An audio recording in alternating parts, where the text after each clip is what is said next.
Make Your Mind Focus 61. Bendiciones mis hermanos y hermanas de habla hispana, soy Diana Canadi, es una alegría para mí saludarles en el nombre de Jesucristo. El propósito de la presente lección es hacerles entender lo que la profecía dice acerca de los tiempos del final, y aclarar la confusión que existe cuando no estamos familiarizados con lo que realmente la Biblia dice. Espero que después de estudiar conmigo la presente lección, usted esté en la capacidad de entender el propósito de Dios para su vida, y se sienta preparado para enfrentar los tiempos duros y difíciles que se aproximan. Oro en el nombre de Jesús, pidiendo al Padre que le abra el entendimiento, y le dé sabiduría espiritual para entender la palabra de Dios. Bendiciones. Amén. Concentra tu mente. La Biblia dice, mucho de nuestra mente nos instruye a modelar nuestros pensamientos para modelar nuestra vida, nos instruye a pensando en las cosas celestiales y refutar las cosas terrenales. Filipenses 4:8, y Colosenses 3:2, para no preocuparse por nada. En Filipenses 4:6, nos exhorta a tomar nuestro tiempo para analizar en lo que estamos haciendo. Como creyentes debemos entender que el propósito por el cual fuimos creados como hijos e hijas de Dios es para tener una vida agradable, y reflejar la gloria de nuestro Padre Celestial al mundo que nos rodea. Mateo 5:16, Efesios 5:1, Segunda de Pedro 2:9.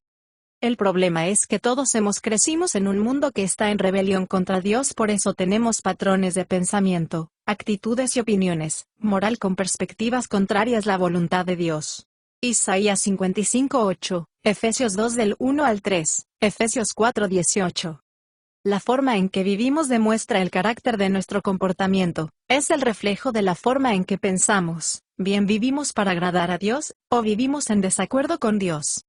En Proverbios 4:23, dice, que tengamos cuidado con lo que pensamos, porque nuestros pensamientos gobiernan nuestra vida. Eso quiere decir, que nuestra vida se moldea según nuestros pensamientos. El apóstol Pablo dijo a los cristianos de Roma, les ruego por las misericordias de Dios, que sus pensamientos sean transformados por la renovación de vuestro entendimiento. Rom 12:2. Renovarse significa tener una mente renovada centrada en las cosas y ver cómo realmente Dios los ve. Nuestra mente es renovada por el Espíritu Santo, a través de la palabra escrita de Dios, la Biblia, a medida que invertimos tiempo leyendo regularmente y repetidamente, pensando y meditando en la palabra de Dios. Segunda de Corintios 3:18. Renovar nuestra mente abarca dos aspectos. El primero, implica cambiar nuestra perspectiva o nuestra visión de la realidad, de ver la vida por completo. Este cambio requiere tiempo y esfuerzo. El segundo, implica tener control absoluto de nuestros pensamientos y emociones, mientras las perspectivas y el proceso de cambio llegan para tener paz mental, y darle la gloria y el honor que solo a Él pertenecen. En las conferencias pasadas hemos hablado de cómo controlar nuestra mente en el momento que es bombardeada por pensamientos ansiosos, temibles y preocupantes que atormentan e influyen, y manipulan nuestras acciones. Una de las promesas de Dios a su pueblo es paz mental, o la libertad de pensamientos inquietantes y emociones perversas y esclavizantes. Experimentar la paz mental que Dios ofrece no tiene resultados automáticos. En Isaías 26:3, dice, tú guardarás perfecta paz a todos los que en ti confían, y sus pensamientos en ti perseveran.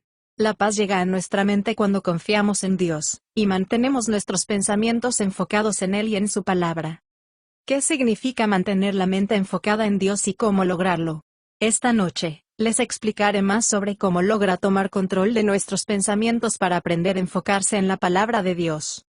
Todo cristiano sincero admite que se siente culpable, porque gran parte de su tiempo lo ocupa en las cosas del mundo. En cambio, la mente ocupada con las tareas del día, por el trabajo, los niños, las facturas, las relaciones, problemas cotidianos, desafíos y dificultades inesperadas. Esto no le convierte en un mal cristiano, tener que ocuparnos de los asuntos de la vida. Nuestra visión de la realidad cambia gradualmente por la forma en que afrontamos las presiones y desafíos de una vida nueva. Tenemos que aprender a manejar la vida según nuestra nueva perspectiva, porque hay más en la vida y no es solo esta vida. La mayor y mejor parte de la vida está en la que viene. Todas las cosas que pasamos aquí son temporales, y no tienen comparación con la eternidad que no podemos ver con nuestros ojos en este momento. Sin embargo, lo que más importa son nuestras acciones y nuestro carácter que glorifica a Dios. Esta perspectiva nos ayuda a vivir la vida presente con perspectiva eternas. Hablaremos más de los aspectos de la renovación de nuestra mente en lecciones posteriores. Lo que ahora haremos es tratar de aprender a controlar nuestros pensamientos preocupantes, llenos de enojo y ansiedad que nos alcanzan y nos causan tormento manipulándonos a cometer todo tipo de impiedad. Primero, debemos entender que la razón principal por la que nuestra mente no se enfoca necesariamente automáticamente al Señor es porque nuestra mente constantemente está acostumbrada a recibir información de nuestros sentidos físicos, es decir, de lo que vemos y oímos atrae a nuestros gustos y concentra esta información. Cuando esta información comunica a nuestra mente, generamos irreflexivamente pensamientos y emociones, comenzando a hablar por lo que vemos y oímos y no poniendo nuestra atención de Dios, sino en las cosas del mundo. Cada uno de nosotros tenemos patrones de pensamiento y puntos de vista de las culturas y costumbres del mundo acumuladas a lo largo de los años. ¿Por qué? Crecimos en un mundo contrario a Dios. Sacamos conclusiones de nuestra situación, basándose en actitudes impías, prejuicios y pensamientos egocéntricos que no toman en cuenta a Dios.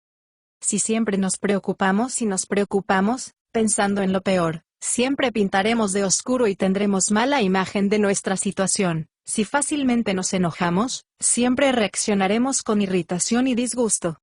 Nuestro diálogo interno refuerza nuestros pensamientos y sentimientos que nos agitan más y más. A veces, nada nos sale bien, la gente nos persigue, y nadie nos respeta, aprovechándose de nosotros y diciendo, ¿por qué Dios permitió que esto me pasara? Soy un mejor cristiano de toda la gente que conozco. Nada de esto es indispensable ni piadoso, solo el Señor nos da paz mental. Por eso, debemos hacer todo lo contrario de lo que pensamos e imaginamos, si queremos modelar nuestra mente para no estar preocupado, temerosos, irritados o enojados. Si no tenemos paz mental sufriremos las consecuencias. Es difícil mantener nuestra mente enfocada en el Señor, porque las distracciones constantes que nos atraen del mundo, que nos apartan y desvían atención de Él. Cuando Jesús estuvo en la tierra, en su sermón del monte, les dijo a sus seguidores que no se preocuparan de dónde vendrán la provisión para nuestras necesidades de la vida. Nunca debemos de preocuparse de la vida cotidiana, ya sea que tengamos suficiente comida, bebida y ropa. Mateo 6:25. La palabra griega que se traduce como preocupación, quiere decir distracción, es decir, desviar nuestra atención de las cosas que realmente nos convienen. En el Nuevo Testamento, significar una preocupación a lo que realmente nos distrae, nos preocupa y nos hace olvidar de Dios. La preocupación, el miedo y la ira aumentan cuando nos distraemos nuestra mente de Dios y nos descuidamos de su palabra. En su sermón, Jesús instó a sus oyentes a no apartar la mirada de Dios por las distracciones de la vida, de lo que comeremos, beberemos o vestiremos, sino centrar nuestra atención en la bondad de Dios Padre. Jesús aseguró a sus discípulos y nos aseguró a nosotros, que los pájaros comen y las flores se visten porque el Padre cuida de ellos, pero que nosotros a Dios el Padre le importamos más que un pájaro o una flor. Mateo 6 del 26 al 32. El punto de Jesús es que debemos enfocar nuestra atención en la bondad de Dios, y no olvidar que la cuida de nosotros que somos su creación, que por eso no debemos amedrentarse no cohibirse. Observemos lo que Pablo escribió en una carta a un grupo de cristianos judíos que estaban experimentando el aumento de presión por abandonar al Señor al regresar a sus viejas costumbres. Esta presión incluía burlas, palizas y pérdida de propiedad. Hebreos 10, del 32 al 35. El propósito de Pablo al escribir la carta era animar a los hermanos a permanecer fieles a Jesús sin importar lo que les suceda, para ayudarles a mantenerse fieles, instándoles a mantener su enfoque en Jesús. Pablo estaba preocupados por el efecto que tendría el mundo en su mente de la iglesia. Se preocupaba que sus emociones los desviaban de poner toda su atención de Jesús. En Hebreos 12:3, dice, tengan la mente de Jesús, quien soportó muchos insultos de los pecadores, para que nunca se desanimes, porque si solo pensamos en Él, nunca nos cansaremos, desmayaremos, quedaremos exhaustos, desanimados por no cambiar nuestra mente. Recordemos que Jesús es Dios encarnado, Dios hecho plenamente hombre sin dejar de ser plenamente Dios. Jesús es la revelación clara de Dios a la humanidad. Jesús es llamado la palabra viva de Dios, Él se revela en la palabra escrita de Dios, la Biblia. Cuando nuestro enfoque, nuestra atención ponemos en Él, tendremos paz en nuestra mente, y nos daremos cuenta que las cosas que estamos enfrentando, no son más grandes que Dios, el que está con nosotros. El punto para nosotros es este: observemos lo que Pablo les dijo a estas personas justo antes de decirles que deben mantener su mente en Jesús. Corramos con paciencia la carrera que Dios nos ha puesto por delante, apartando nuestra mirada de todo lo que nos distrae, y desvía nuestra mirada de Jesús. Hebreos 12 del 1 al 2. Pablo usó la misma palabra que Jesús usó para no distraer nuestra atención de su enseñanza, repitiendo lo que dijo Jesús, que debemos esforzarnos para no alejarnos de las distracciones y concentrarnos en el Señor Jesús. Poner nuestra atención en el Señor no significa negar lo que vemos o sentimos, significa que nuestros deseos y sentimientos no deben manipularnos a hacer lo que no debemos hacer como creyentes. Antes bien, ver al Dios invisible con nosotros, que esté listo, y con las manos extendidas para ayudarnos a salir airoso de cualquier situación que estamos atravesando, hasta que llegue el día en que seamos levantados en las nubes. Debemos elegir no apartar la mirada de Jesús por las preocupaciones que nos distraen, sino más bien poner toda nuestra atención en Dios, dejando que Él controle y gobierne nuestros pensamientos. Enfocar significa poner atención en Él. Fijar significa sostener y dirigir nuestros ojos firmemente en Él. La manera más efectiva de apartar nuestra mirada de las preocupaciones que nos distraen, y poner nuestra mente enfocados en Dios alabando su nombre. Alabar a Dios no es solo música. Alabar significa reconocerlo y exaltar su poder y gloria con nuestro carácter y comportamiento. Alabar a Dios es la forma más simple, significa reconocer lo que es correcto y exaltar con acción de gracias. Es exaltar jactándose de quién es Dios, reconociendo sus obras gloriosas y portentosas. El Salmo de David dice: alabaré al Señor en todo tiempo, su alabanza en mi boca estará, el Señor se gloriará, oirán los santos y se alegrarán. Salmos 34 del 1 al 2. No alabamos a Dios porque nos dé la gana, sino porque es lo más apropiado alabarlo, por quién es Él y por lo que ha hecho, hace y hará. Salmo 107, 8, 15, 21, 31. En la última lección vimos a Pablo y Silas cuando fueron golpeados injustamente y encarcelados en Grecia, en la ciudad de Filipos. Vimos que ellos, a pesar de todo lo que les había sucedido y cómo se sentían, a eso de la medianoche, oraron y cantaron alabanzas a Dios, y Dios los libró de la cárcel. Hechos 16, del 16 al 25.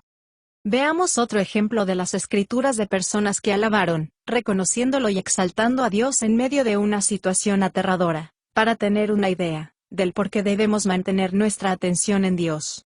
Alrededor del año 860 a.C., un gran ejército partió contra Judá, el reino del sur de Israel, cuando Josafat era rey de Judá en ese tiempo. Segunda de Crónicas 20 del 1 al 30. Cuando a Josafat le dieron la noticia de que 3 ejércitos enemigos se habían unido y estaban en el mismo camino en marcha contra la ciudad de Jerusalén, tuvo miedo. Josafat habría experimentado el mismo proceso automático que todos nosotros experimentamos cuando recibimos noticias alarmantes. Lo que escuchó le generó miedo, tuvo terribles pensamientos, preocupación y terror. Al igual que nosotros, comenzó a razonar qué debe de hacer, en lugar de dejar que su mente y sus emociones lo esclavicen y tomen control. Interrumpió, se dispuso a buscar al Señor. Segunda de Crónicas 23. La idea en el lenguaje original es que él se entregó a buscar al Señor, a buscarlo de corazón en alabanza, oración y adoración. En otras palabras, Josafat tomó la decisión consciente de apartar la mirada de la distracción y el miedo para rendirse al Señor en alabanza y oración. Josafat instó al pueblo de Judá a ayunar, y vinieron de todo Judá para buscar al Señor. Él estaba de pie frente en el patio del templo, y oró. Segunda de Crónicas 20 del 4 al 5. Observemos cómo Josafat comenzó su oración alabando a Dios. En su oración, no enumeró el terror que tenía, sino exaltaba y reconocía a Dios, exaltando su grandeza de Dios. Oh Señor, Dios de nuestros padres, solo tú eres el Dios que moras en el cielo, tú eres el gobernante de todos los reinos de la tierra, solo tú eres poderoso, nadie podrá enfrentarse a ti. Segunda de Crónicas 26. Josafat recordó la ayuda pasada de Dios, cuando nuestros antepasados llegaron a Canaán, la tierra de Israel, expulsaste a los pueblos de la tierra, y le entregaste a tu amigo Abraham y su descendencia para siempre. Segunda de Corintios 27. recordó la promesa de Dios para su ayuda presente. Nuestros antepasados construyeron este templo y nos dijeron que cuando enfrentemos cualquier calamidad, podamos venir a estar aquí en la presencia de Dios para clamar tu ayuda y liberación. Segunda de Crónicas 28. Una vez que tuvo la atención de todos centrada en Dios y su grandeza, entonces el rey presentó el problema a Dios, mientras que el ejército enemigo se acerca rápidamente, y ellos no sabían qué hacer por su impotencia, pero él dijo: Señor, nuestros ojos están puestos en ti, recurrimos a ti en busca de ayuda. Segunda de Crónicas 20:12. Cuando todo el pueblo estaba turbado y amedrentado, el Espíritu de Dios vino sobre un hombre llamado Jaasiel que profetizó. El Señor dice: no tengas miedo ni desmayes. Literalmente, dice: no pierdas la esperanza y que no te consuma el miedo. Yo pelearé esta batalla, salgan al campo de batalla mañana y yo estaré con ustedes. En Segunda de Crónicas 20:17, dice: no tendrán necesidad de pelear esta batalla, preparaos, manténgase quietos, y ved la salvación del Señor, no temáis ni desmayéis, salid mañana al encuentro de ellos, porque el Señor os ha librado de sus enemigos. Dios les dijo que se sentaran, se detuvieran y se sentaran a ver la salvación del Señor. Quédense quietos, tomen sus posiciones y no se desanimen, no se distraigan por las circunstancias. Mire lo que voy a hacer son sus enemigos. En ese momento, todos cayeron sobre sus rostros y adoraron al Señor, y los levitas se pusieron de pie para alabar a Dios con alabanza a voz en cuello, sintiendo mucho gozo y alegría. Segunda de Crónicas 20, del 18 al 19.